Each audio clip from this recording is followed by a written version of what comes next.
നമസ്കാരം, ഇൻഫോടെക്കിലേക്ക് സ്വാഗതം.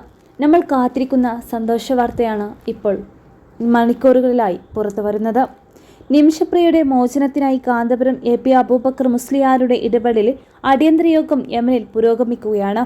കാന്തപുരത്തിന്റെ അഭ്യർത്ഥനയെ തുടർന്ന് യമനിലെ പ്രസിദ്ധ സൂഫി പണ്ഡിതൻ ഷെയ്ഖ് അബീബ് ഉമറിന്റെ നേതൃത്വത്തിലാണ് ചർച്ചകൾ പുരോഗമിക്കുന്നത്.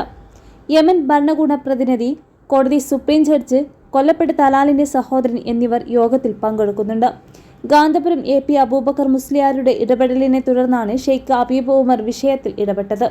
അതേസമയം യമനിൽ ഇന്ത്യൻ എംബസി ഇല്ലാത്തതുൾപ്പെടെ വലിയ പ്രതിസന്ധിയാണെന്നും വിഷയത്തിൽ ഇടപെടാൻ സർക്കാരിന് പരിമിതിയുണ്ടെന്നും കേന്ദ്രം സുപ്രീം കോടതിയെ അറിയിച്ചു. വധശിക്ഷ ഒഴിവാക്കാൻ കേന്ദ്രം പരമാവധി ശ്രമിക്കുന്നുണ്ട്. പ്രോസിക്യൂട്ടറിന് കേന്ദ്ര സർക്കാർ കത്തയക്കുകയും ഒരു ഷെയ്ഖുമായി ചർച്ച നടത്താൻ ശ്രമിക്കുകയും ചെയ്തിരുന്നു.